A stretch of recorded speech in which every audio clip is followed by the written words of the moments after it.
Eric.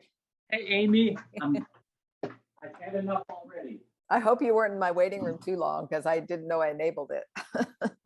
No, that's okay. And I have to admit, I'm a little disappointed in myself that I didn't shave or get a haircut. Oh no, that's even better. You saved some money. Yeah, true authenticity, I guess, right? That's one of my values. I was just doing my values the other day, and my counselor wanted me to make a colorful thing, and authenticity is one of them. Oh, I love it. What are the other ones? Acceptance, so self-acceptance and acceptance of others, everyone I meet. Self-care or caring for others. Compassion, that includes self-compassion. Curiosity, creativity, encouragement, and freedom and independence. I love it. So I know that freedom and independence piece is going to connect to our financial talk because that's simply something I know I want to be. Yes, ma'am. All right, here we go. Hello, my faithful friends and followers. Thank you for joining me for another episode of Ain't Gonna Be No Stupid. I am here with Eric Himmel, a financial advisor for Thrivent, and we are here to make sure that you ain't gonna worry about money anymore. Eric came up with that title, and we definitely have some time here today to really pack a punch with those of you that don't know what to do with money. I know everyone's stressed out about money right now just because of the gas prices and inflation. I haven't had to move my car because I'm a teacher, so that's been good for me. But Eric, if you could just tell us what you know for sure. That is a very good question. Sadly, my crystal ball is broken. Uh-oh. But what I do know for sure is that if people can automate their money, and by that I mean make sure that they understand how much is coming in and how much is going out, I know for sure that people will be okay. And I also know that we have to think of money as a tool and not as a goal. That's good. I always see so many people trying to hustle and make more money. And I just can't personally subscribe to that. It really stresses me out, that whole hustle mentality. I like to have money work for me and just sit back and relax. But the B word, the budget word, I know people are so afraid to have a budget. I find that it gives me freedom when I have one. So you just alluded to that. You just said, I know you say a little bit goes a long way. Yeah, absolutely. And I think the reason people are afraid to have a budget is because they don't, and I say this respectfully, of course, but and generally speaking, people don't want to see the truth. Right? I like to think of a budget as people are looking in their money mirror, and if you're anything like me, when you look in the mirror in the morning, you don't look for the bad things. Sometimes we see them because that's just typical human insecurity, but we look to see the good things. And a budget can be very eye-opening, and oftentimes in not a very good way, because people will see that they're spending above and beyond their means. And I would almost say that, I don't use the word budget very much. You said the B word. Yep. I don't use the word budget. I use a cash flow. I like to say that. And the idea there is it's not necessarily saying I have this much to spend. Instead, it's shifting the mindset to say, I am permitting myself X number of dollars a month to spend on whatever it is, right? So even if the whatever it is eating out and shopping and entertainment and hobbies or habits or passions, that number can be X. And who cares how much goes to each one in particular, as long as all of them together don't go above and beyond X. That's good. I remember back in my 20s when I was in debt, I heard a principle of putting cash in envelopes. So like your entertainment, your mad money, whatever. And it was kind of cool to even have a mad money envelope because it's like, there's money I can do whatever I want without feeling guilt, right? So I remember that really did discipline me a lot because the plastic or just that can really get everybody in trouble, I know. So yep. You did the same. Did you make some financial errors? I would think that you did, and that's what makes you a better financial advisor. I think, college debt, but, thankfully I was blessed enough to have a family that I did a trade-off with my grandfather. I was going to go to Spain and teach English and live with a family for, I don't know what it was, maybe 2 months. This was when I graduated college from University of Arizona. And my grandfather, who lived next door, who was an excellent businessman, I have his picture there. Oh, sweet. He said, Eric, I'll make a deal with you. If you don't go to Spain, I'll pay off your student loan.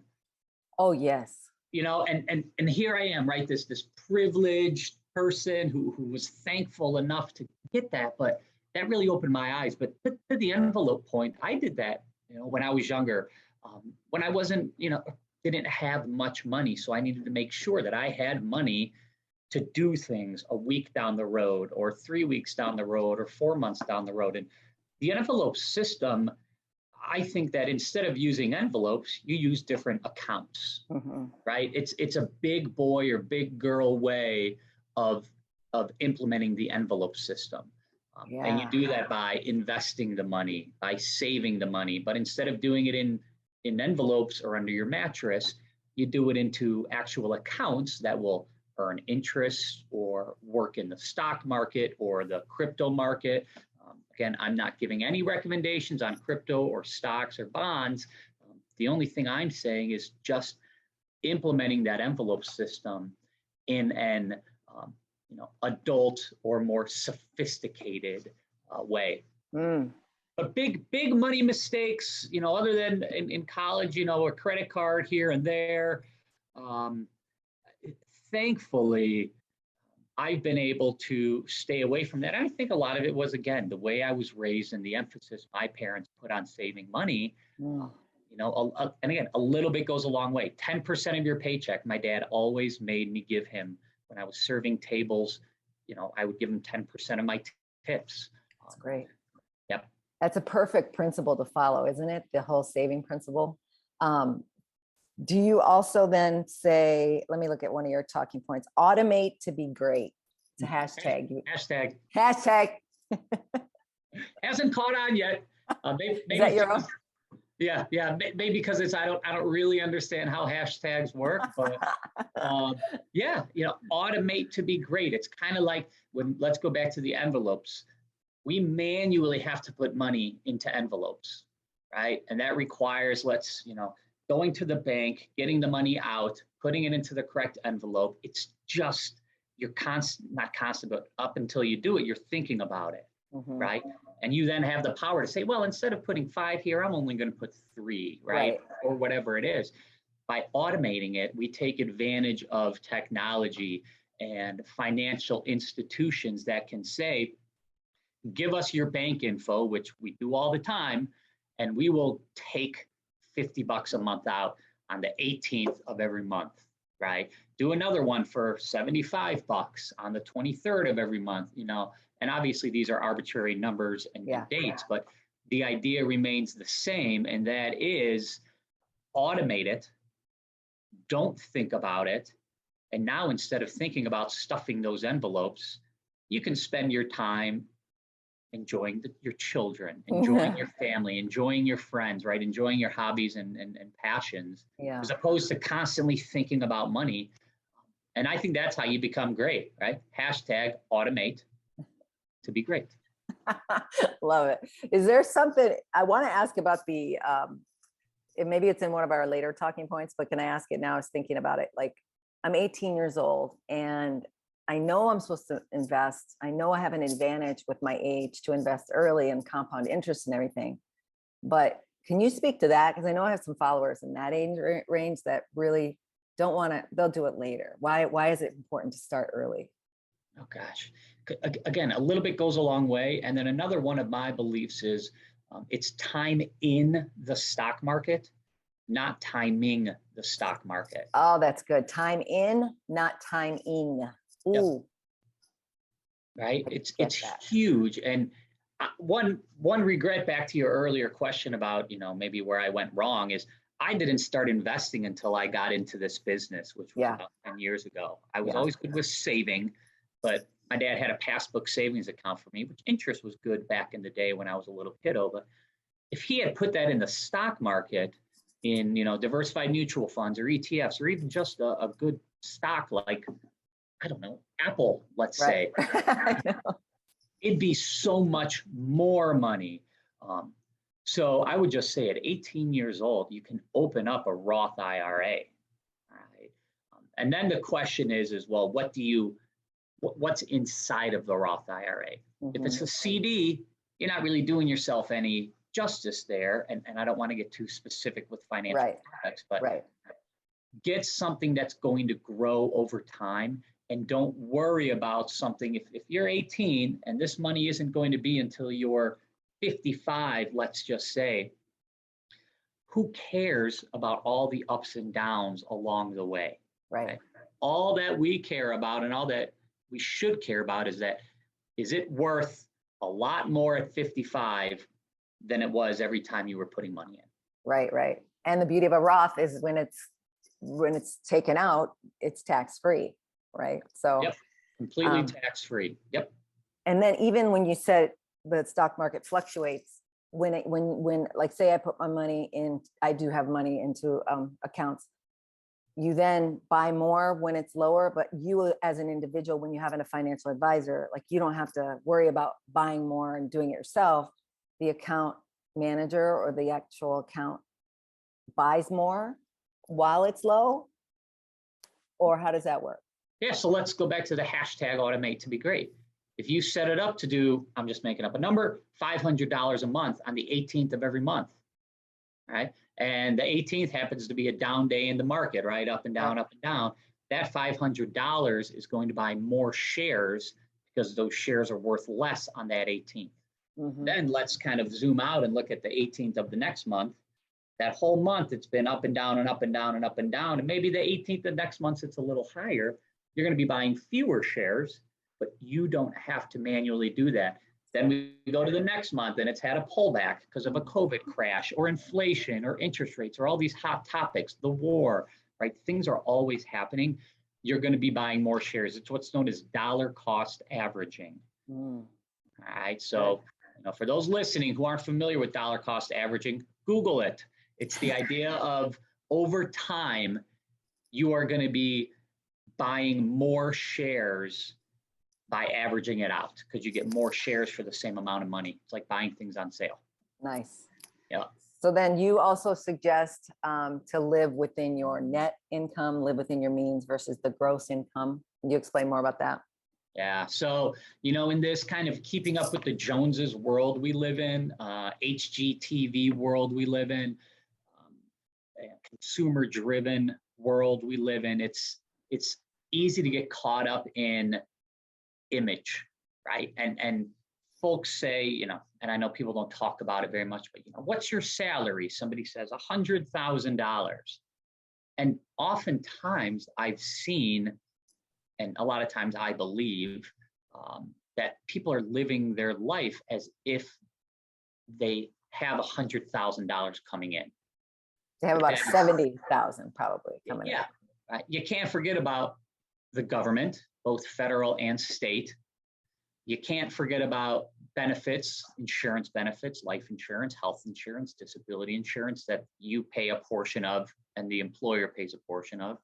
And how about the 401k contributions that people are putting in? So really, if somebody's gross is $5,000 a month, let's just say, their net is really only, I'm just making up numbers, $3,500.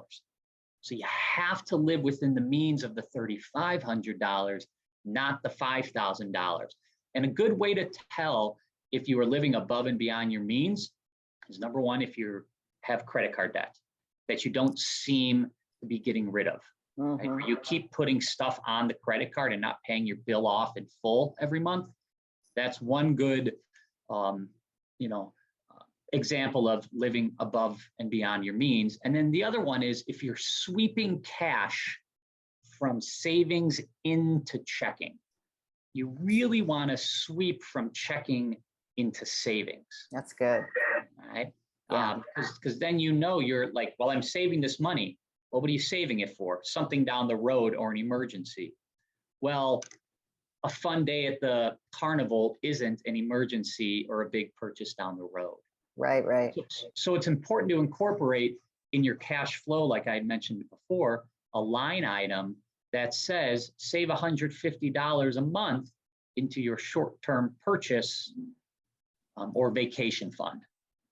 That's good. My vacation fund is now going to my dogs. I just had to rebudget myself. I'm like, woo, these babies cost some money. Yeah. Are you having fun with them? But yeah, it's worth question. it. Yeah. It is worth it because like the last podcast, I had to squirt them with the water bottle because they're very needy and very much in love with hanging out with me every second. So I'm a little nervous about when I go back to work, right?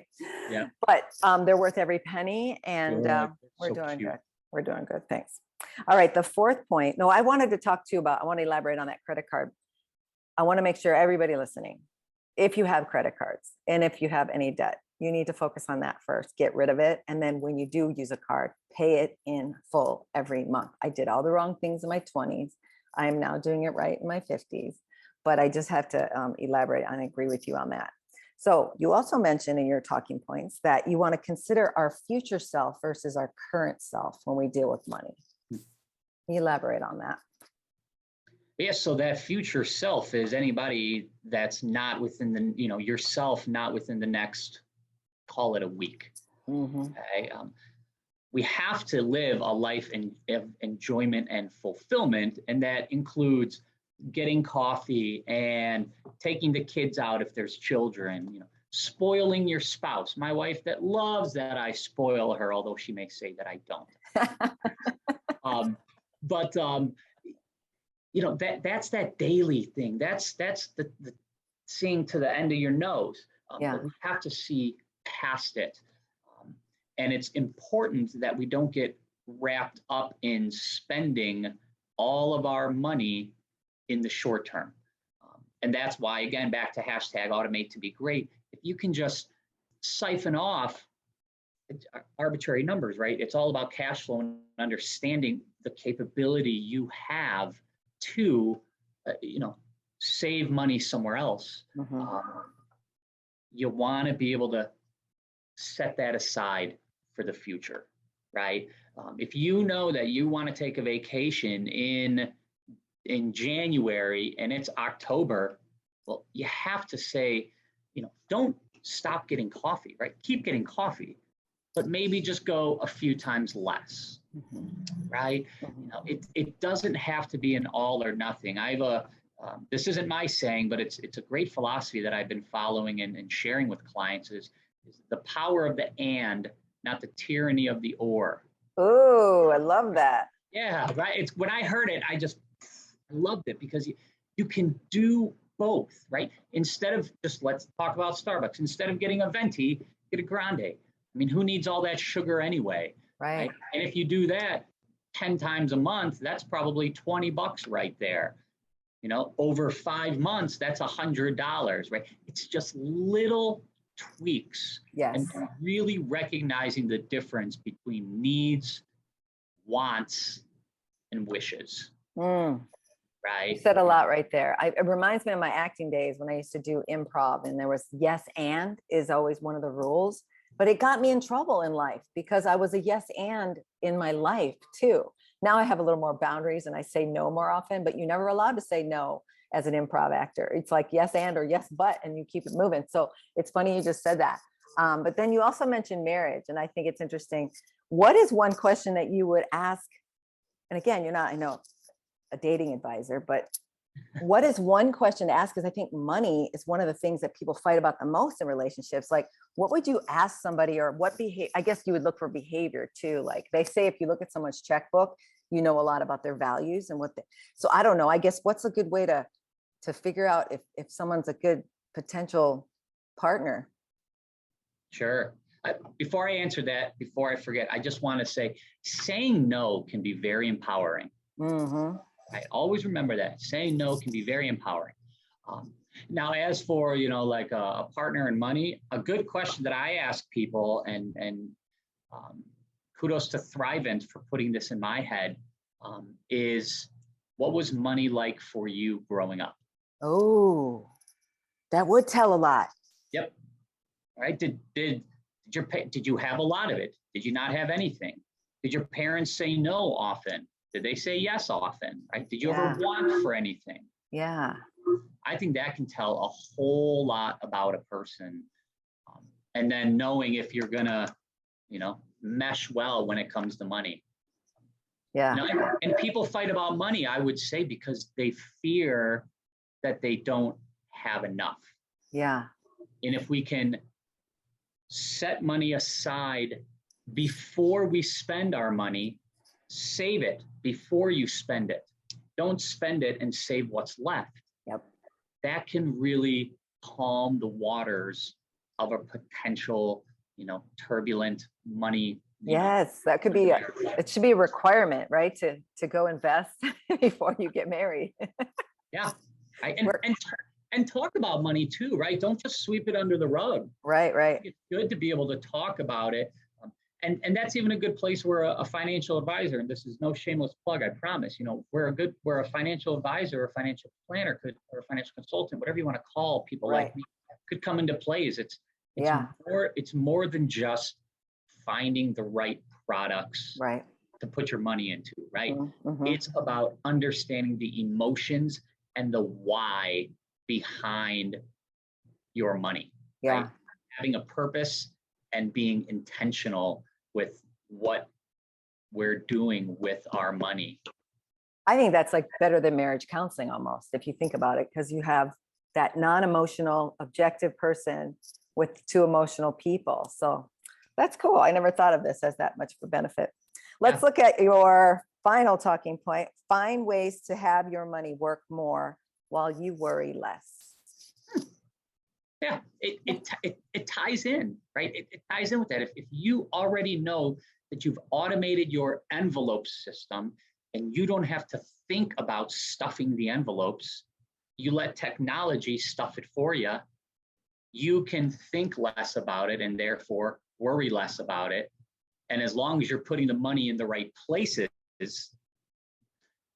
it'll work more for you. That's good. Right? And again, it goes to the purpose and intention and doing the right things for the right reasons at the right times and understanding the why behind it. I tell people oftentimes, you don't need to do that. You may not even want to do that because you're telling me that, you don't want to pay for X or Y. So why save for it? Right. Oftentimes they'll say, well, isn't that what you're supposed to do? Says who? Was it a pundit on TV that says you're supposed to do? Everybody and everybody's situation is so different. Mm-hmm. So it's important that we as people, when it comes to money, aren't afraid to pull our head out of the sand, look around once or twice a year, and then we can stuff our head back in the sand and live our life of fulfillment and enjoyment. Right.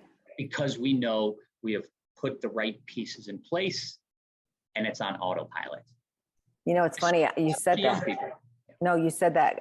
Everyone always used to say, you need to have real estate. You need to have real estate. And every time I bought real estate, it's never been good to me. It was around the crash and it was really hard on me. And even to this day, it's a struggle for me when something breaks, right? And who's going to fix it? So that's just one option people go to. I know you're not a real estate expert. I'm not asking you to give advice on that, but that's just something that made me think of when you said one pundit on TV said this. Even my own financial advisor and when I was in my 20s, he was renting in LA.